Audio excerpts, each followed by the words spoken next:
Es hora de ponernos al día con nuestros derechos. Por la vivienda digna, la recuperación justa y la justicia social, les damos la bienvenida a su programa Tus Derechos al Día. Este espacio radial es creado por Ayuda Legal Puerto Rico y está dedicado a compartir noticias, educación y herramientas para que conozcas y defiendas tus derechos. Por el Puerto Rico justo que queremos y merecemos. Sintoniza y quédate con nosotras. Compañeros y compañeras, nos da mucha alegría darles la bienvenida a un programa más de Tus Derechos al Día, un espacio auspiciado por Ayuda Legal Puerto Rico con la idea de que conozcas y que defiendas tus derechos, pero también de transformar políticas públicas. Yo soy la licenciada Ariadna Michelle Godró, directora y fundadora de la organización, y estoy aquí como de costumbre con la licenciada Verónica González. Saludos cordiales, Vero. Saludos, Ariadna, buenas tardes. Saludos cordiales. Y estamos aquí con nuestra otra super Vero, que es la licenciada Verónica Rivera Torres. Saludos cordiales. Saludos, hola. Muchas cosas nos ocupan esta semana. En particular queríamos dedicarle el programa a hablar sobre el tema de crímenes de odio a partir no solamente, ¿verdad?, de los asesinatos de mujeres en Puerto Rico, los asesinatos de mujeres trans, hablar sobre todo de la necesidad de nombrar, de que cuando nos estamos refiriendo a crímenes particulares, cuando nos estamos refiriendo a quienes afecta una crisis de violencia machista, como es el caso de los feminicidios y los transfeminicidios, utilicemos las palabras adecuadas. La importancia, ¿verdad?, de que aun cuando la gente ya no exista, porque la gente muere, nos refiramos a ella, ¿verdad?, con la dignidad y el respeto, que reconozca la diversidad. Y a eso es que le queremos dedicar este espacio hoy. Eso es así. Este fin de semana, pues lamentablemente tuvimos otro asesinato de una mujer trans. No, tuvimos esa triste noticia durante el fin de semana. Así que es importante poder tener esta discusión. Y se me preguntan, tal vez cuando vemos las reacciones de las personas, cuando se atiende un caso de esta naturaleza, los comentarios homofóbicos, los comentarios transfóbicos, siguen estando bien presentes en nuestra sociedad, muchas veces sino instigados, apoyados por políticas públicas o intentos de políticas públicas, ¿verdad?, que discriminan abiertamente con esta población, y eso es algo que también tenemos que atender. De hecho, Verónica, y tú hablas de los comentarios, obviamente esas secciones en los periódicos y en Twitter, cuando uno se pone a leer los comentarios y uno pierde como que la fe en la humanidad, a paso agigantado. Pero también incluso cuando estamos hablando de los propios reportes policíacos, cuando estamos hablando de los propios apartes de prensa, como a veces ocurren cosas que son violencia o una manera de revictimizar, quizás ya no a la persona que deja de existir, pero a la comunidad completa, como utilizar a veces los pronombres que no son los adecuados, decirle él a una mujer trans, referirse por su nombre con el que la persona fue registrada en el registro demográfico, y es un proceso, ¿verdad?, de aprendizaje, Verónica. Yo sé que nosotras hemos tenido muchas conversaciones sobre ese uso de pronombres y lo importante que es, aunque a veces digamos, es que es más difícil, es que es un proceso de aprendizaje, pero que no lo es al fin y al cabo. Sí, yo creo que esta es una oportunidad para quienes nos están escuchando y nos están viendo, de un poco reflexionar de que todo cuenta, ¿verdad? Cuando queremos vivir en una mejor sociedad, en una sociedad que respeta la dignidad de todas las personas que la habitan y la componen, pues sí, las palabras son bien importantes, y esa a veces se minimiza porque una persona necesita que se le llame de X manera, ¿verdad? Y yo creo que un poco, si nos ponemos a pensar cómo nosotras nos vemos a nosotras mismas, ¿verdad?, cuán importante es que se nos nombre, cuán importante es Claro. que se respete quiénes somos, y eso incluye lo más mínimo, que empieza con el nombre, ¿verdad?, y la forma y los pronombres. Pues yo creo que se nos va a hacer un poco más fácil entender, porque también es importante para todas las otras personas, ¿no? En este programa siempre estamos hablando de tus derechos al día, pero en realidad de lo que se trata es de nuestros derechos, los derechos de las personas que vivimos en un espacio. Así que yo creo que la invitación en este programa es un poco, si usted no es parte de la comunidad trans, pues entonces vamos a ponernos un sombrero, ¿verdad?, de apertura para entender por qué estos temas son tan importantes, y que mientras no haya una sociedad que respeta los derechos de la comunidad trans, pues simplemente no estamos en una sociedad que respeta los derechos de todas nosotras. Y a propósito de nombrar, también nombrar, ¿verdad?, que se trata de una comunidad que está en muchos sentidos bajo asedio, ¿verdad? No es un secreto a voces que la comunidad LGBTIQ, particularmente las personas trans, han sido y siguen siendo muy criminalizadas, muy sancionadas, unos estereotipos terribles que le adjudican unas características que no son de la comunidad, son de las personas que tienen estos estos odios irracionales hacia personas que deciden vivir como personas trans y decir desde el inicio que una mujer trans es una mujer. Y que cuando nos estamos refiriendo, ¿verdad?, a este caso que lamentablemente sucede este fin de semana, pero que se repite lamentablemente con demasiada frecuencia en Puerto Rico, estamos hablando de un asesinato de una mujer. Y decimos mujer trans, ¿verdad?, para visibilizar la transfobia, para visibilizar ese odio por diseño, que a veces lo vemos en la legislatura, en una vista pública, a veces lo escuchamos en un político, a veces lo escuchamos en un comentarista en la radio o en la televisión, pero que realmente cobra vidas y tiene una importancia brutal en la capacidad de una persona de vivir en seguridad y de estar viva. Eso es así, de existir y ocupar espacio, claro, ¿no? Porque mucha de la legislatura o de la legislación, perdón, va dirigida a esconderse, ¿no? A no aceptar que, ¿verdad?, que no se puedan vivir su vida como quieren vivirla, o incluso sacarla de espacios públicos tan necesarios como un baño. Pero para tener esta conversación nos acompañan hoy dos personas que llevan mucho tiempo trabajando con estas comunidades y con la visibilización del odio y lamentablemente de los crímenes que se cometen contra esta población, que es Pedro Julio Serrano e Irma Lugo Nazario. Pedro Julio Serrano, activista que es también el líder de Puerto Rico para Todes, y también la compañera Irma Lugo Nazario, que está en el Observatorio por la Equidad de Género. Y también en un tema relacionado, y porque el derecho hay que siempre empujarlo para transformarlo, vamos a tener a la compañera Josefina Pantojas Oquendo, la querida Yossi, del Colegio de Abogados y Abogadas de la Comisión de la Mujer, que nos va a estar hablando sobre la medalla Nilita Vientos Gastón, quién fue Nilita, pero también por qué nuestra compañera, la licenciada Olga Coqui López Báez, se gana este año la medalla Nilita Vientos Gastón, que es el principal reconocimiento que da la Comisión de la Mujer del Colegio de Abogados y Abogadas. Así que para eso y mucho más les pedimos que se queden aquí con nosotras en Tus Derechos al Día. ¿No sabes cómo pagar la renta? ¿Estás en amenaza de desahucio? En Ayuda Legal Puerto Rico estamos listas para acompañarte en la defensa de tu derecho al techo. Llama hoy para más información al 787-957-3106. 787-957-3106. Estamos aquí con la compañera Irma Lugo Nazario, directora ejecutiva del Observatorio por la Equidad de Género. Saludos cordiales, Irma. Saludos a ustedes, gracias por la invitación, me alegra estar aquí con ustedes. Irma, nosotras nos da mucha alegría tenerte, creo que es la segunda vez desde que existe Tus Derechos al Día que te tenemos con nosotras, y vamos a correr esto con las dos Verónicas, Verónica González y Verónica Rivera Torres. Y la razón para traerte a este espacio es que hoy queremos hablar sobre el tema de los crímenes de odio a raíz del asesinato de la mujer trans de 29 años este pasado fin de semana, y empezar hablando quizás de la responsabilidad que tiene el Estado y dónde está esa responsabilidad de recopilar datos que sean sobre feminicidio, transfeminicidio. ¿Cómo lo está viendo el observatorio? Pues mira, para poner un poquito en contexto cómo surge este trabajo, tenemos que agradecer a la compañera Carmen Castelló, que es una trabajadora social retirada, que ella por iniciativa propia comenzó a dar seguimiento a los casos de muertes y desapariciones de mujeres y niñas que iban saliendo en los diferentes medios en Puerto Rico. Después, unos pocos añitos después, las compañeras del Proyecto Matria y de Kilómetro Cero le hacen un acercamiento a Carmen para poder utilizar esa base de datos que ella había estado trabajando a través de los años y triangular esa información con los datos de la policía y los datos del registro demográfico. Y eso, ¿verdad?, para comenzar a construir esa base de datos lo más completa posible sobre esos seguimientos. Cuando en el año 2018 se publica esta investigación, y uno de los señalamientos importantes es precisamente algo que venían ya señalando las organizaciones de mujeres a través de los años, que los datos de la policía siempre estaban subrepresentados y no estaban actualizados.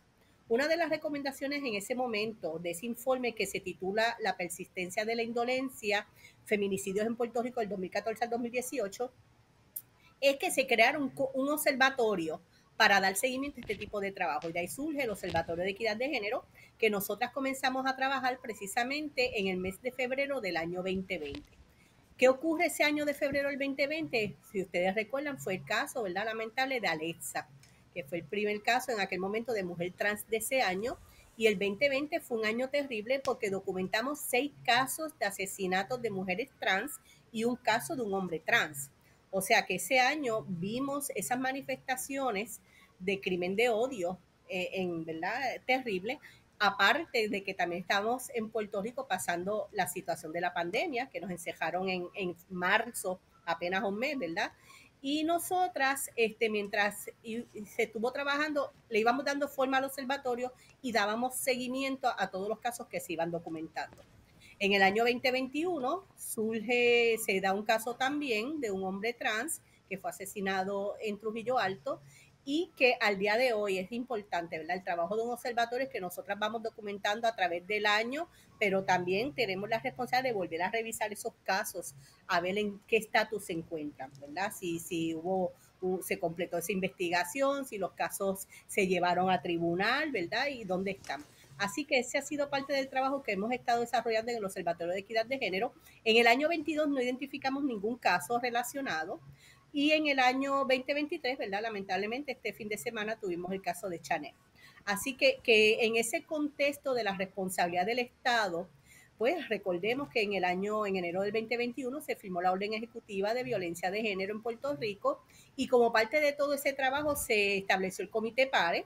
Desde el Comité PARE se establecieron todos esos subcomités de trabajo y uno en el que nosotros estuvimos dándole seguimiento, que no participamos directamente, pero sí tuvimos la oportunidad de compartir y reunirnos, fue precisamente con el trabajo que estaba haciendo la Policía de Puerto Rico, porque, si mal no recuerdan, en el año 2021 se firmó la Ley 40, que es la ley que reconoce en el Código Civil de Puerto Rico las categorías de feminicidio y transfeminicidio. Así que eso es parte de ese recorrido. Irma, y una vez se da ese recorrido, el resultado es que hoy esos datos sobre transfeminicidios están al día.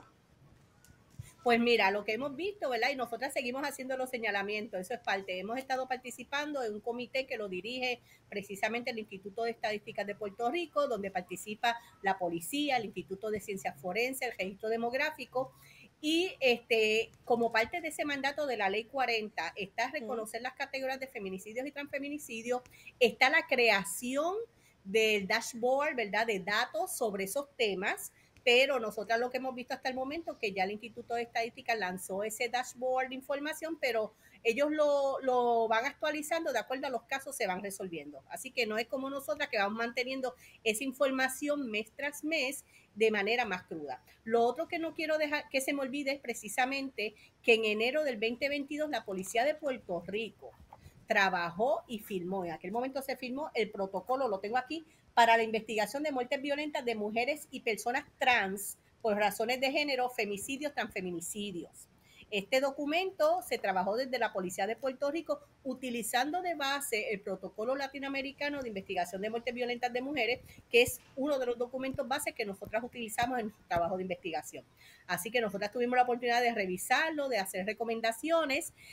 No todas se asumen como nos gustaría, pero sí entendemos que es un avance. El punto en este momento es precisamente dónde están dentro de la policía en el adiestramiento de su personal, ¿verdad? De su personal, en reconocer el mandato como tal que establece el protocolo, cómo se desarrollan las investigaciones. Es un trabajo, un documento que tiene que tener perspectiva de género en el análisis de las investigaciones, ¿verdad? Que tiene que haber una sensibilidad de parte de ese personal de la policía, tanto desde el momento en que llega a una escena, para recopilar y resguardar toda la evidencia presente, cómo se acerca a los posibles testigos, a las familias de las víctimas. Así que el protocolo va estableciendo, ¿verdad?, unos lineamientos importantes de trabajo, reconociendo también el trabajo a nivel internacional. Nosotras, ¿verdad?, hemos estado participando, sabemos que desde la Academia de la Policía se ha estado trabajando para dar adiestramiento, pero es lo que decimos siempre, ¿verdad?, que este no es un trabajo de un solo taller de 3 horas o de 6 horas, tiene que ser un trabajo continuo, tiene que haber una formación íntegra, abarcadora sobre estos temas para que ellos se entiendan, ¿verdad?, el trabajo que están haciendo y la gran responsabilidad que tienen, porque recuerden que es la base inicial de toda esa evidencia para cuando el caso se llega a nivel de tribunales. Vero, ibas a decir. Sí. Pensé que me estabas escribiendo. Perdón. Irma, has hablado de feminicidios, transfeminicidios a lo largo de esta exposición.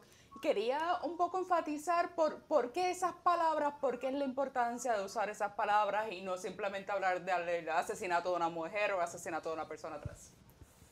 Sí, primero que nada, cuando hablamos de feminicidio estamos hablando de una categoría amplia, ¿verdad? Que tiene una base teórica basada precisamente en lo que desarrolló la doctora Diane Rosser, que es una investigadora de Sudáfrica. Ella comienza con el concepto de femicidio precisamente en sus investigaciones cuando se llegaba a espacios donde la persona asesinada había sido una mujer, que había otro contexto, ¿verdad? Un ejercicio de poder, un ejercicio de que se le mataba por ser mujer, especialmente en los casos de feminicidios íntimos, y entonces se establece esa categoría amplia.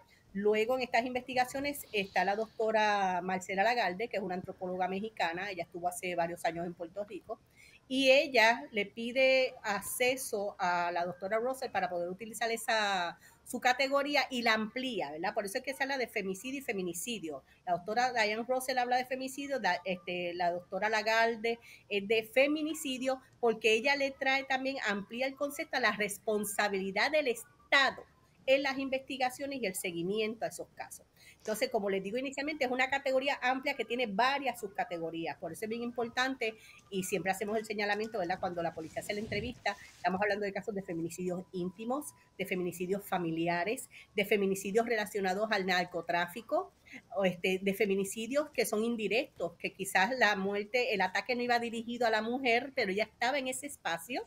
Hay otras categorías que quizás a nivel de Puerto Rico, ¿verdad?, no nos aplican, ¿verdad?, como los feminicidios que están relacionados a los grupos nativos americanos, ¿verdad?, o de grupos originarios en diferentes países de América Latina, porque es importante, este protocolo latinoamericano se utiliza a nivel de diferentes países y nosotras no hemos integrado a la Red Latinoamericana de Investigación contra la Violencia de Género, que es una red donde participan compañeras de alrededor de 16 países de América Latina que hacen un trabajo similar al que hace el observatorio en Puerto Rico y también utilizan este documento como base.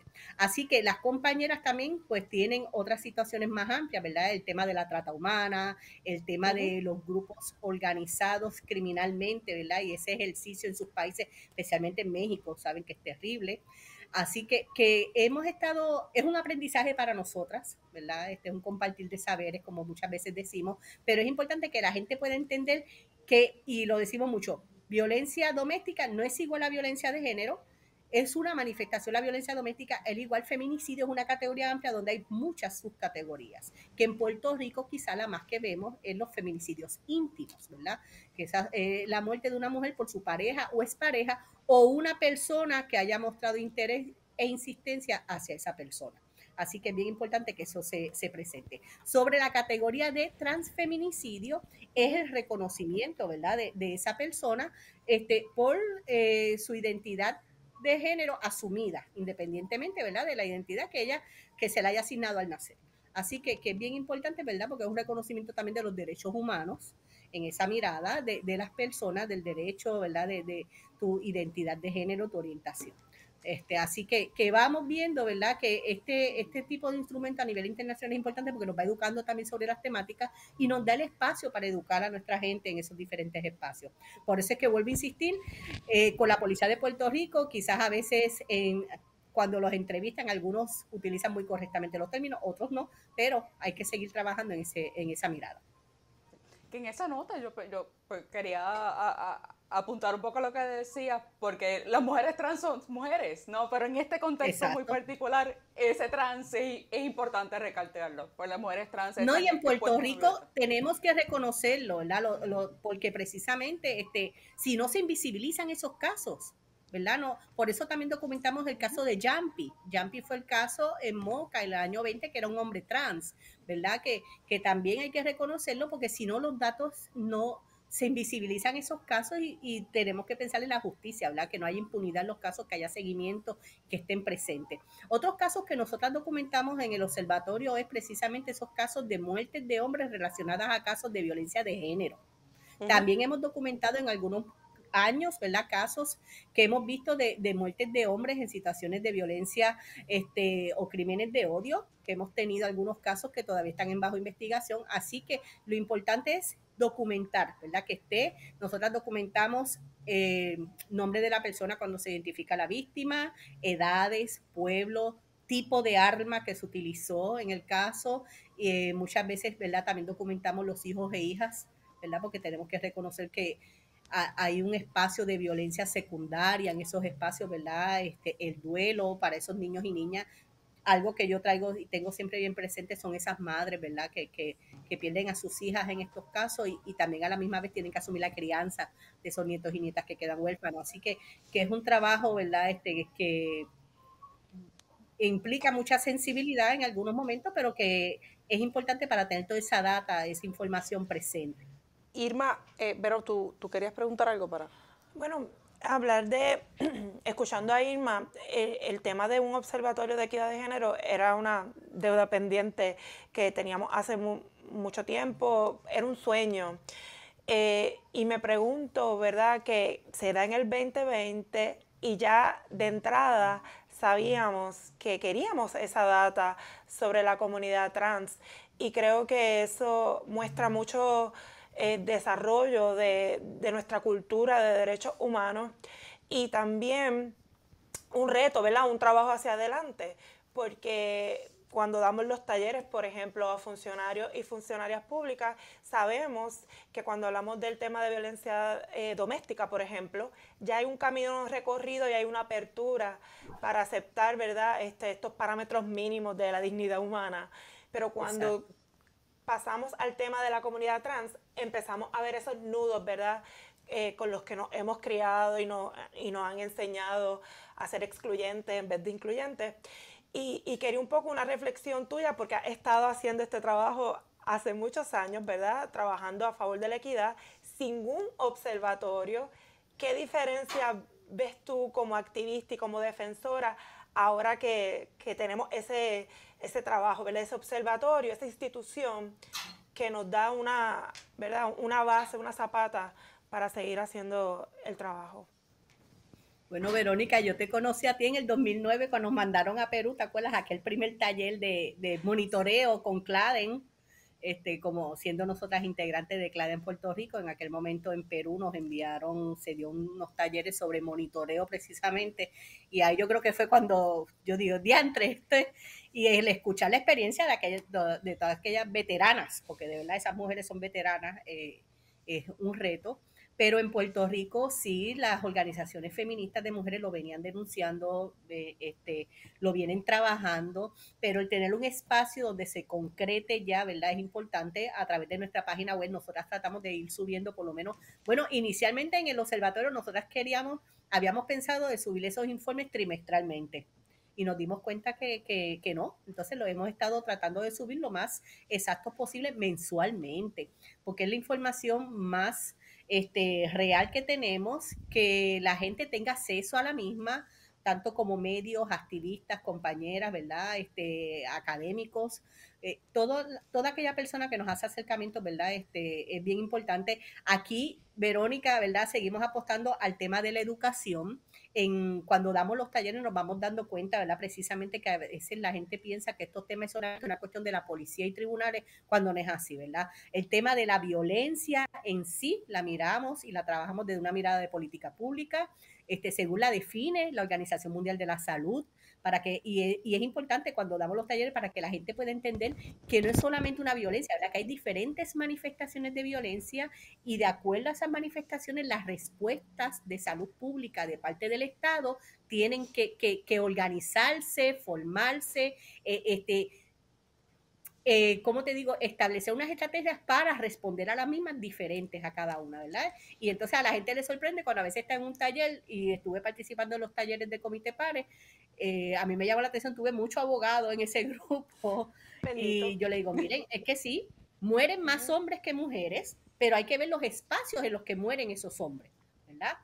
Al igual, más hombres mueren en intentos de suicidio que mujeres, pero más mujeres lo intentan. Lo que pasa es que las formas en que los hombres asumen el suicidio son formas más drásticas. Así que ese análisis, como la gente no está consciente de esa mirada, pues entonces ahí es que, por eso es importante este trabajo, ¿verdad? Y un trabajo que enfoca en la prevención y la educación. Irma, y es un Y esa trabajo, mirada y perdóname, es un tenemos trabajo que seguir también apostando a base, eso. es un trabajo base de política pública, ¿verdad? Y que creo que el trabajo del observatorio en gran medida es ayudar a que cuando distintos grupos, distintas personas quieren adelantar política pública, tengamos una base de datos, tengamos un lenguaje también para poder intentar adelantarla. El tiempo nos traiciona, Irma, pero muy rapidito, ¿cómo van los datos de feminicidio en lo que va de año? Al día de hoy hemos documentado 30 casos de feminicidios. De esos 30 casos tenemos 11 casos de feminicidios íntimos, pero estamos sumando, en realidad son 10 de este año y tenemos el caso de septiembre del 2022 de la mujer en Caguas que falleció en el mes de mayo de este año. Así que en aquel momento fue un intento de feminicidio en el 2022 que ya hoy, pues nosotras lamentablemente lo sumamos a nuestros datos. Los otros casos que tenemos 2 casos de feminicidios familiares de menores de edad, ¿verdad? Uno, lamentablemente, el caso de la nenita de Guayanilla, y los otros casos están relacionados tenemos 2 casos también relacionados al crimen organizado, al tema de drogas, pero tenemos también un número alto de más de 10, ¿verdad?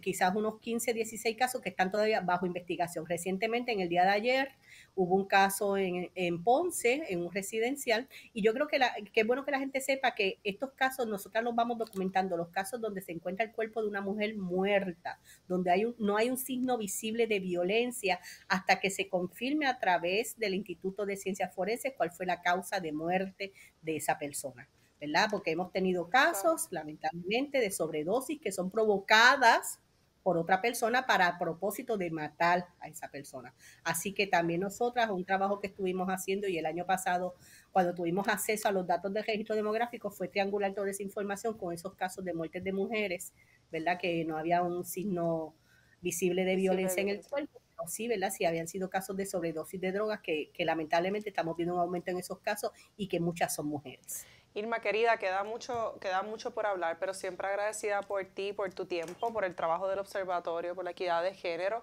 Así que nos despedimos Gracias de la a ustedes. compañera Irma Lugo Nazario y seguimos aquí en Tus Derechos al Día. Vamos a una pausa. Creemos que la información legal debe ser gratuita y accesible. Por eso, de lunes a viernes de 9 de la mañana a 5 de la tarde, nuestro equipo legal te espera en el chat de apoyo legal en vivo. Entra ahora a www.ayudalegalpr.org, conéctate ahora desde tu computadora o celular y recuerda, conocer tus derechos es poder. Tus Derechos al Día con un tema que se relaciona obviamente muchísimo con el trabajo del Observatorio en Equidad de Género, con quienes acabamos de entrar. Y para hablar sobre esto tenemos al compañero activista y también líder de Puerto Rico para Todos, el compañero Pedro Julio Serrano. Pedro, gracias por estar aquí.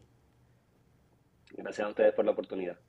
Y vamos a hacer esta conversación con Verónica y Verónica, así que vamos a tratar de canalizar. Pedro, la razón para invitarte a este espacio y conocer un poco también cuál ha sido tu perspectiva. Has estado mucho en medios recientemente, en estos últimos días, hablando sobre todo del transfeminicidio de una mujer de 29 años, cuyo cuerpo apareció en las inmediaciones de una universidad en Carolina en la madrugada del domingo. Y toda esta discusión o debate, de quizás debo llamarlo, que se ha suscitado sobre cuál debe ser el acercamiento que se le debe dar cuando de momento se da el asesinato o aparece el cuerpo de una persona trans en esta circunstancia. Se debe atender desde el inicio como si estuviéramos ante un crimen de odio. Esto es un ángulo que se debe dar. ¿Cómo tú lo ves? Bueno, los protocolos del Departamento de Justicia y de la Policía de Puerto Rico indican que se tiene que descartar o confirmar el ángulo de odio cuando la víctima tiene una orientación sexual o identidad de género, ¿verdad?, de las comunidades LGBTQ+. Así que es obligatorio que se tenga que investigar el ángulo de odio. O se descarta o se confirma, pero tiene que ser parte de la investigación.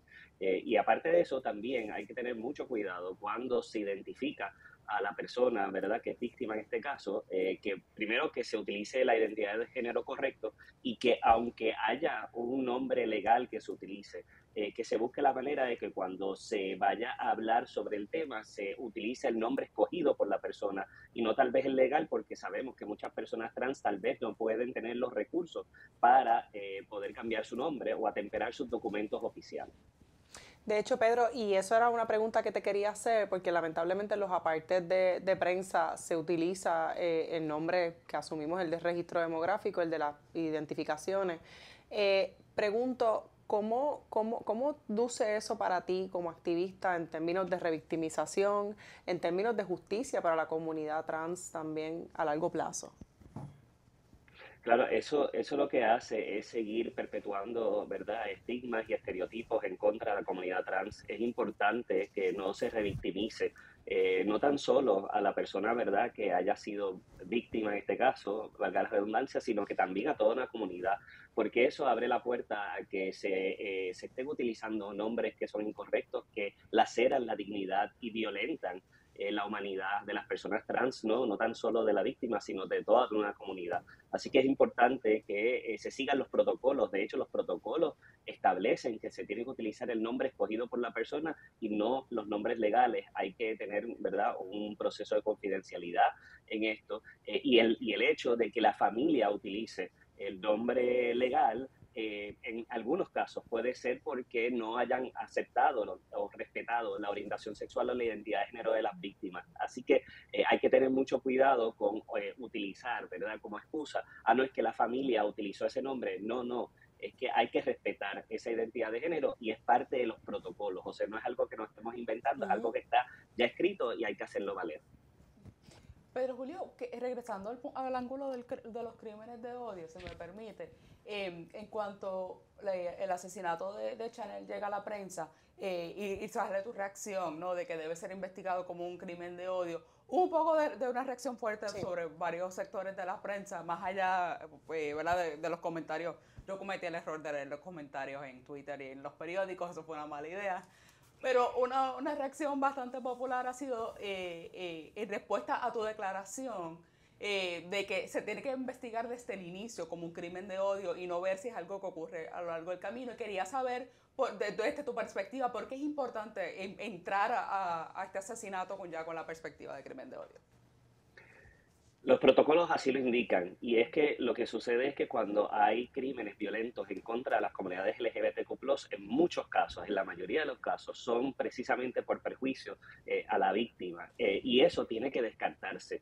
¿Por qué tiene que descartarse? Porque ante el nivel de violencia y de discrimen que existe en contra de la comunidad LGBTQ+, hay que descartar ese ángulo y entonces después concentrarse en cualquier otro ángulo que parta de la investigación, ¿verdad?, que surja de esa investigación, pero tiene que descartarse precisamente porque no tan solo hay todavía unos prejuicios dentro de los oficiales que hacen las investigaciones y eso los obliga a mirar más allá de sus propios prejuicios la información que pueda recogerse de la investigación, precisamente porque si lo están viendo desde su óptica prejuiciada, obvian datos importantes que puedan dar en las primeras 72 horas de una investigación, se puedan recopilar información que apunte hacia ese posible prejuicio en contra de la víctima. Pedro Julio, ¿tú tienes a mano datos que tengamos sobre crímenes de odio, transfeminicidio? O hacerte la pregunta de quién los está recogiendo. Lamentablemente la Policía de Puerto Rico ni el Departamento de Justicia están recopilando esa información que es obligatoria. En los informes de incidencia se tiene que recoger, no tan solo en los crímenes violentos en contra de las personas LGBTQ+, en cualquier crimen se tiene que contestar la pregunta sobre la orientación sexual e identidad de género de la víctima, y muchas veces dejan ese encasillado en blanco porque no quieren hacer la pregunta, porque están prejuiciados, ¿no? Así que esas estadísticas no las tenemos de parte de la policía ni del Departamento de Justicia. Precisamente somos las organizaciones comunitarias las que estamos ¿verdad? Enumerando y nombrando a las personas que son víctimas de estos crímenes, ¿verdad? Anti-LGBTQ+, y en algunos casos obviamente son crímenes de odio. Y para que sepan, en el 2020 Puerto Rico fue el epicentro de la violencia transfóbica, cuando asesinaron 7 personas, ¿no? Y esto no se da en un vacío. Tenemos líderes fundamentalistas, como el proyecto Indignidad, que está haciendo incitaciones a la violencia en contra de nuestras comunidades trans, y al deshumanizar a la comunidad trans, al estar diciendo tal vez, como por ejemplo en el caso de Alexa, de que por el mero hecho de ir a un baño son personas pervertidas, pues eso lo que hace es que incita la violencia en contra de la comunidad trans, y por eso es que estamos viendo un incremento en estos casos, lamentablemente, en contra de nuestras hermanas y hermanos trans. De hecho, Pedro Julio, y aquí hemos tenido la conversación en tiempos recientes, ¿no? En este programa sobre, ¿verdad? Por un lado hay gente que dice que hay que dar espacio para estas voces, incluyendo el Proyecto Dignidad con su conservadurismo y que tengan un foro, pero es bien peligroso, ¿verdad? Es un foro que cuesta vidas y que literalmente legitima este tipo de actos de odio, porque da una base, da una justificación.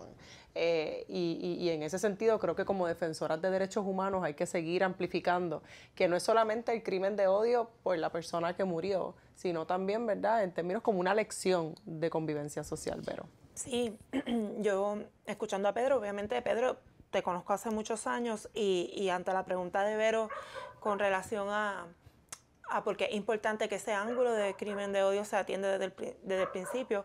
Hablas de los protocolos, pero la verdad es que yo te escucho a ti hablando de los crímenes de odio y de la importancia de asumir y atender ese ángulo desde hace muchos años, antes de que hubiera protocolos. De hecho, creo que fuiste una de las voces principales en nuestro país para que existan protocolos. Y entonces, en ese contexto, quería preguntarte, y un poco también atendiendo lo que dice Ariadna, ¿verdad?, de que hay un debate, un mercado de ideas que puede ser muy violento y que acalla a poblaciones históricamente vulneradas. ¿Qué estrategias, según tu experiencia, comunitarias, que no vienen del Estado, que no dependen de la policía, han funcionado para poder ampliar la conversación y ser más respetuosos, ¿verdad?, de la humanidad de la población trans? Bueno, ciertamente hubo un tiempo donde se cometieron muchos crímenes en contra de la comunidad trans, y la misma comunidad trans creó un observatorio donde se identificaban a los agresores y a los victimarios, ¿no? Y ese observatorio que estaba poniendo en peligro sus propias vidas, ¿no? Porque estaban haciendo el trabajo que se supone que hagan las autoridades, pero al ver que fallaban las estructuras de poder para poder proteger a nuestras comunidades, ellas mismas y ellos mismos, ¿verdad?, dentro de la comunidad trans tomaron el poder de sus comunidades y hacer un observatorio para poder identificar aquellos agresores, y en aquel caso, esos casos se llevaron ante la consideración de los tribunales y se consiguieron convicciones precisamente por el trabajo comunitario, ¿verdad?, de la gente trans que decidió protegerse en ese caso. Esas son algunas de las estrategias. Otra de las estrategias es seguir combatiendo las medidas discriminatorias que se están presentando en la legislatura, que tratan de invisibilizar y restringir todavía más los derechos y deshumanizar aún más a la comunidad trans. Hay un esfuerzo concertado para atacarlo en una búsqueda de votos, ¿verdad? Pero lo que están haciendo es vulnerando aún más a una comunidad que ya es suficientemente vulnerada, ¿no? Y entonces eso lo que hace es seguir atentando. Así que el llamado también es a los miembros de la comunidad LGBT que no somos trans, y a los miembros de las comunidades heterosexuales y que son aliados también de otras comunidades, que alcen su voz, que sean solidarios y solidarias con la comunidad trans, y que detengamos estos esfuerzos por tratar de invisibilizar, violentar, deshumanizar a la comunidad trans, porque es prácticamente una cacería lo que está sucediendo en contra de la comunidad trans en Puerto Rico, y tenemos que, ¿verdad?, hacer valer la dignidad y la libertad y la equidad de las personas trans en Puerto Rico. Pedro Julio, y pienso en dos proyectos, ¿verdad? Uno que, si no me equivoco, ya murió agraciadamente, que es el proyecto para prohibir que mujeres trans participaran en deportes de mujeres. Y el proyecto para promover que la población privada de libertad trans estuviera segregada y no ¿verdad? En las instituciones carcelarias tradicionales. Y son proyectos que vienen obviamente del proyecto Dignidad, pero que sirven, ¿verdad? Para que los otros partidos puedan endosar sin quemarse, ¿verdad? Tan y tan abiertamente ese tipo de medidas conservadoras. Para cerrar un poco de cara a las elecciones, ¿dónde está la comunidad? Bueno, ciertamente hay que seguir creando alianzas con aquellas personas que estén dentro de la política, ¿verdad? Que vayan a defender los derechos de todas las personas, incluyendo a las personas LGBTQ+. Tenemos que seguir combatiendo estos esfuerzos, ¿verdad? Del proyecto Indignidad, de tratar de violentar derechos y restringirlos. Ya se derrotaron 2 de las medidas, ya mencionaste una que es para el proyecto de las mujeres en el deporte, las mujeres trans, y también el proyecto para prohibir la afirmación de género en las niñas y niños trans y jóvenes, ¿no? Así que esos 2 fueron derrotados. Todavía el de la medida de las instituciones correccionales todavía está ante la consideración, pero hay unos protocolos del Departamento de Corrección que permiten que las personas vayan de acuerdo a su identidad de género a instituciones ¿verdad? Correccionales.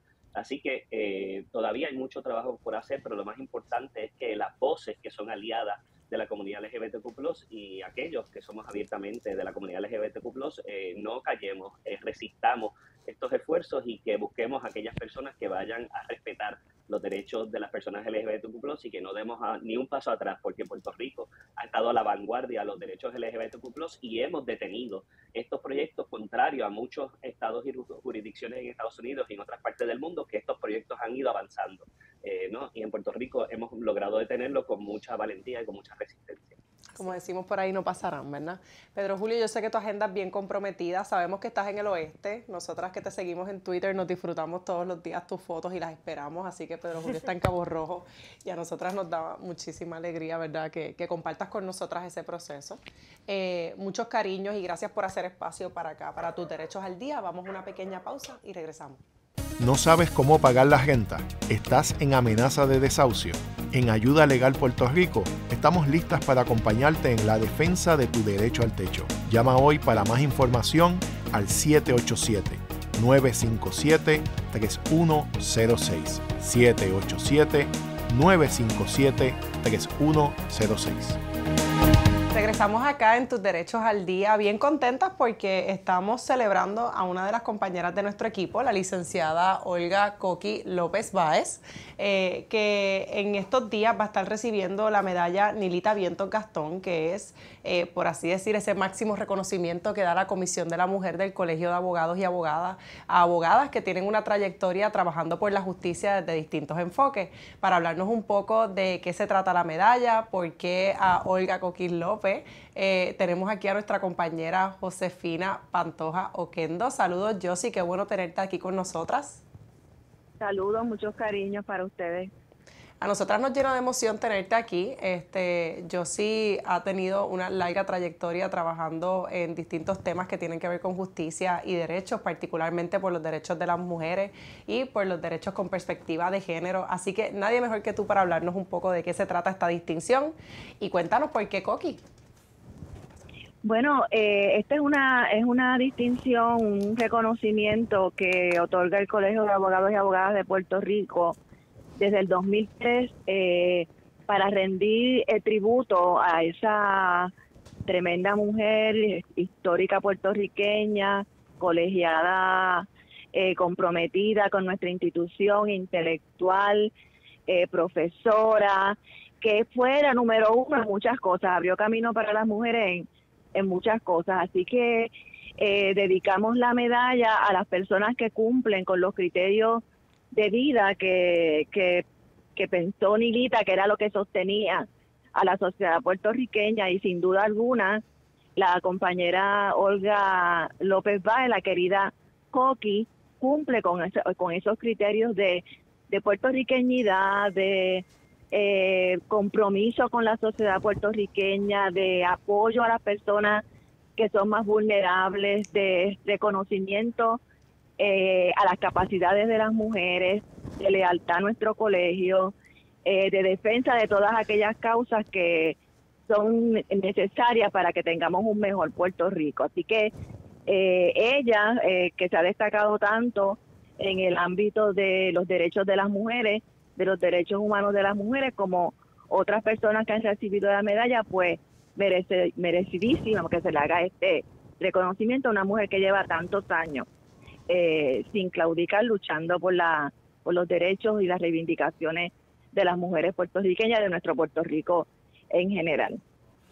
Yo sí, obviamente pues nosotras estamos súper contentas de que el colegio a través de la Comisión de la Mujer le esté dando este reconocimiento a Coqui, que quienes nos escuchan y nos han visto saben que ha estado aquí en el programa y la verdad es que ha ampliado mucho Coqui el trabajo de derechos humanos, sí, que adelanta a las mujeres, pero también adelanta su relación con su familia, la relación con sus mascotas, con los animales. O sea, es una visión bien amplia y conecta, ¿verdad?, con la forma en que Nilita practicaba el derecho. Que una de las cosas que más se le ha reconocido son las aportaciones, por ejemplo, a la cultura, viéndose la cultura como algo amplio, ¿verdad?, algo vivo, en movimiento. ¿Qué nos puedes decir sobre eso, sobre ese lado de Nilita y que se refleja, ¿verdad?, y que todavía su influencia la vivimos las abogadas que hacemos esto desde otras coordenadas? Pues ciertamente Nilita rompió esquemas en todo el sentido de la palabra, ¿verdad? Siendo una mujer nacida en San Sebastián del Pepino, tuvo una vida bien rica, de que se crió en Cuba, estudió en Estados Unidos, volvió a Puerto Rico, estudió leyes en Puerto Rico, está entre las primeras 100 mujeres que se hicieron abogadas en Puerto Rico, y fue, por ejemplo, la primera que entró, que trabajó en el Departamento de Justicia como Procuradora General Auxiliar, y los casos que ella llevó son emblemáticos y todavía se habla de ellos en Puerto Rico, como por ejemplo el caso de las 500 acres, contra los latifundios en Puerto Rico, y el caso del idioma, ¿verdad?, el uso del idioma español en los tribunales de Puerto Rico, que ella lo validó.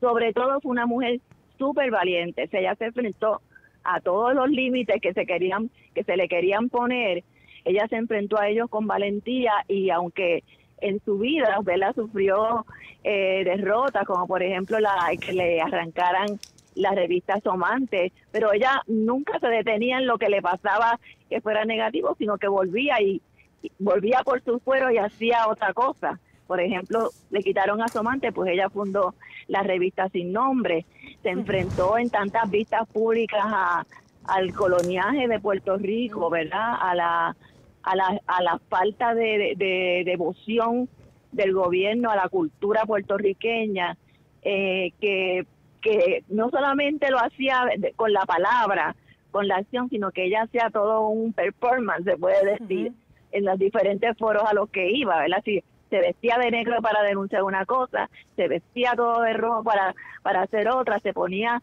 los sombreros no como algo cívico de moda, sino como para hacer un planteamiento que tuviera la fuerza, además de la palabra, pues de la acción. Así que es una mujer muy admirable y yo no me canso de leer sus escritos y de buscar más sobre ella, porque de verdad que tiene muchas enseñanzas para nosotras y otras mujeres que han sentado cátedra y que nos han dirigido en nuestras vidas, como por ejemplo la querida compañera María Dolores, Tati Fernós, era una admiradora de ella, que ha escrito mucho sobre ella también, y de hecho fue una de las personas que recibió la medalla Nilita Vientos Gastón. Tenemos la premiación, este programa sale jueves, así que ya habrá pasado el reconocimiento, que es el 28, miércoles 28 a las 6:30 desde el Colegio de Abogados y Abogadas, pero sí sabemos que en las próximas semanas vamos a tener a Coqui aquí una vez más para que nos hable sobre qué significa también para ella y todos los proyectos que tiene. Nosotras, que no sé si lo dijo ahorita, tenemos el honor de que Coqui aceptó una invitación a conspirar con nosotras desde Ayuda Legal Puerto Rico y lo está haciendo desde el área de política pública y ayudándonos, de hecho, a navegar proyectos que tienen que ver con temas de la mujer, particularmente, ¿verdad?, temas de violencia económica, y eso nos da mucha alegría. Vero. Y esta semana, casualmente, también coincide la entregada de la medalla de Nilita Vientos Gastón con la entrega de la medalla de Juan Santiago. Yo sí, también, querido amigo tuyo, tú estás en esa comisión Podemos hablar un poquito de Juan y lo que hacemos los miembros de la comisión Juan Santiago cuando honramos a alguien con este reconocimiento. Que todas somos miembros de la comisión. Sí. Así, aquí estamos. Todas. La conspiración en marcha. Josie, si nos quieres contar un poco sobre Juan y la medalla que lleva su nombre, por favor. Pues sí, pues Juan es una estrella para mucha gente, para nosotras también, porque fue un hombre también muy versado, un abogado sagaz, creativo sobre todo, donde tal vez no se veía por dónde tomar la acción para defender un derecho. Él encontraba el camino, un apasionado de la defensa de los derechos humanos, un amigo fiel y un profesor también amado por sus estudiantes. Así que esta medalla que se le dedica a Juan Santiago Nieves se debe a que fue un ejemplo para los abogados jóvenes, porque desde joven también él comenzó a buscar las maneras de usar el derecho como herramienta de cambio social. Así que es una medalla que le damos a abogados y abogadas que tengan 10 años o menos en la profesión legal y que en su vida marcan, ¿verdad?, los puntos que guiaron también la vida de Juan, el compromiso con las causas justas, con el bienestar de Puerto Rico, no solamente en el campo del derecho, sino en el campo de la sociedad, ¿verdad?, en el accionar comunitario, en involucrarse en las causas que pueden hacer de nuestro país, de nuestra sociedad, pues un país en el que realmente amemos y respetemos. Así que, de nuevo, un hombre también muy valiente, muy sensible, que siempre que leemos las cosas que escribió nos inspiramos para seguir haciendo cosas buenas por nuestro país. Y para nosotras, ¿verdad? Es una gran alegría. ¿Se puede anunciar quién es la persona que se llevó la medalla? ¿Ya es público? Sí. Ya es público, así que... Sí, es público. Sí, es la compañera Karen Lee y el apellido, Josie. Ayala Vázquez. Ayala Vázquez, la compañera Karen Lee Ayala Vázquez, que actualmente es abogada del proyecto de servicios legales, de la Corporación de Servicios Legales, que trabaja con la población con diversidad funcional. Josie, ¿qué nos puedes decir de la compañera?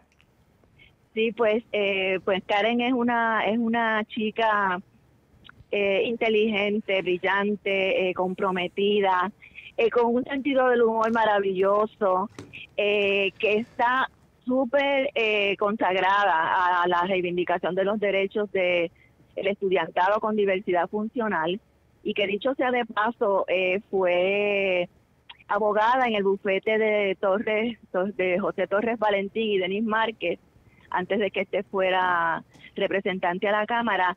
Y ella, por eso que vemos esa afinidad, ¿verdad?, entre sus postulados de vida y los de Juan Santiago Nieves, que en los últimos años, en los últimos tal vez décadas, un poquito más, estuvo lidiando con el pleito de clase de educación especial, en el que ella colaboró siendo paralegal cuando todavía no era abogada, y que ha continuado ahora en servicios legales con los casos individuales y grupales llevando esa causa. Así que creemos que más que merecida la medalla, y orgullosa de que Karen está ahora en el proyecto en el cual yo trabajé durante tantos años. Así es.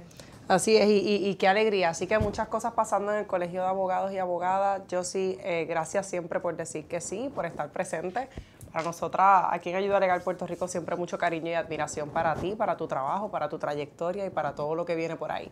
Así que sin más, nos despedimos de ti. Gracias por tu tiempo y continuamos acá entonces en Tus Derechos al Día. Gracias a ustedes, saben que las quiero muchísimo.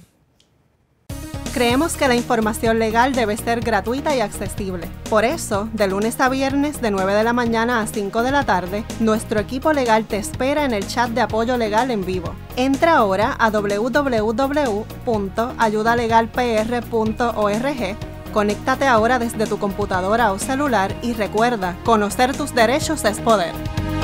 Buenas tardes. estamos listas para cerrar en esta ocasión Tus Derechos al Día. Agradecida por esta conversación tan importante que hemos tenido a propósito de la equidad de género, del tema de los crímenes de odio, porque hace falta nombrar a las personas de la manera en que se desean nombrar, y también hablar sobre el reconocimiento, la medalla Nilita Vientos Gastón, que se gana nuestra compañera Olga Coqui López Báez. Compañeras, y hay mucho de qué hablar, pero entre tantas cosas, el hecho de que estamos en la semana de las abogadas y los abogados y los abogades. Así que, Verónica, abogadas, ¿por qué celebrar la semana de la abogacía? ¿Por qué celebrar la semana de la abogacía? Es una buena pregunta. ¿Y por qué es una semana en vez de un día, como le dan a los maestros? Tampoco lo sé, pero ciertamente es una oportunidad para reconocernos y yo esperaría, no solo reconocernos como, ¿verdad?, como parte importante de la sociedad en el sentido del rol que llevamos, pero también cuestionar nuestros roles como abogados y el peso que eso implica.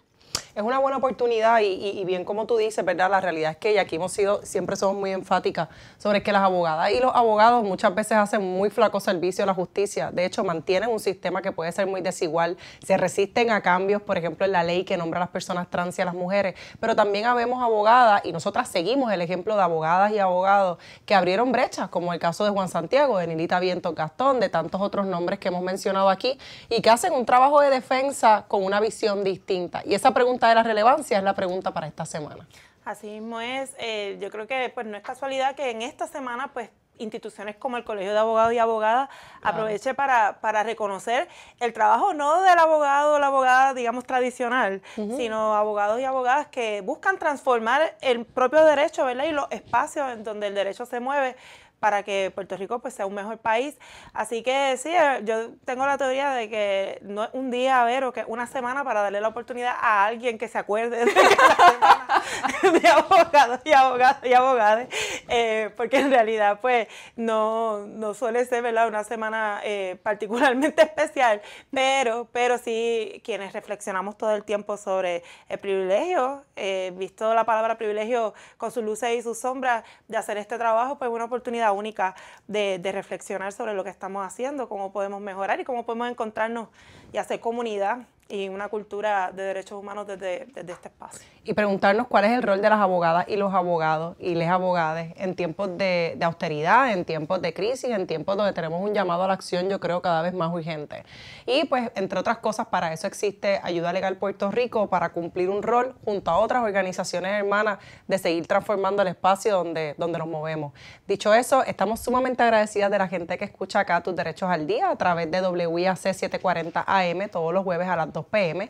y también a través del canal de YouTube de Ayuda Legal Puerto Rico. Siempre agradecida a la gente que nos apoya, a la gente que nos ve, a la gente que nos sigue, sobre todo a la gente que confía en nuestro trabajo de defensa legal por el derecho a permanecer y por la vivienda digna.